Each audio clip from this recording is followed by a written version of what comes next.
Well, the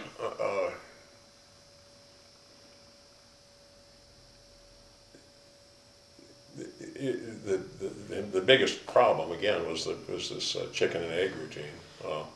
We announced the actual UPC standard in April of 1973, and we made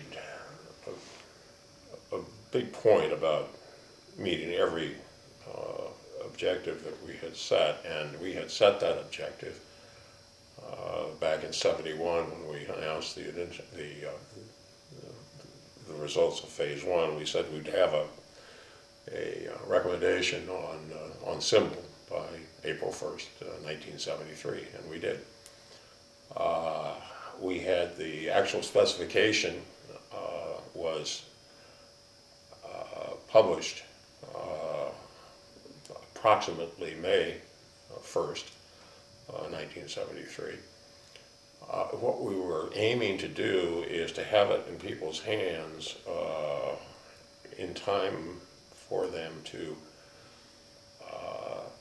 consider doing symbol marking at the same time they were working on what had come along as a requirement to put nutritional labeling on all products.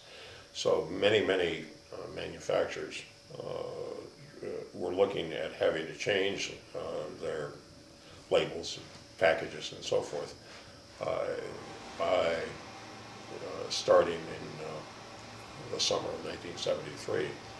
And so we worked very hard to be sure that they would have a specification for symbols, so that when they changed it to put nutritional labeling on them, they could also put a symbol on. And that helped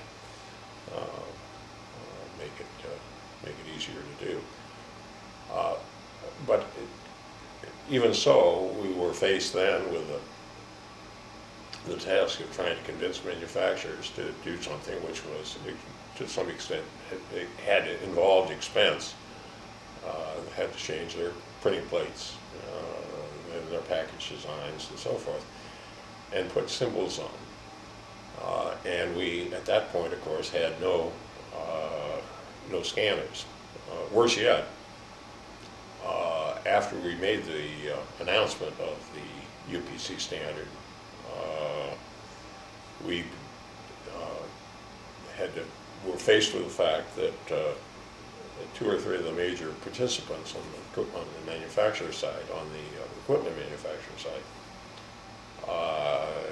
decided that they were not going to pursue the business. And that included RCA, Pitney Bowes, and a couple of others. So in the summer of 1973, we had a standard, but we had no company that had announced that they were going to manufacture scanners, including IBM. And the IBM announcement, finally, I was counting the days, believe me, the IBM announcement did not come until the fall of 1973. And yet we were faced with the task of trying to convince manufacturers that they should put symbols on products to deal with scanners that nobody had even announced that they were going to make. That was quite a task. That was the biggest challenge.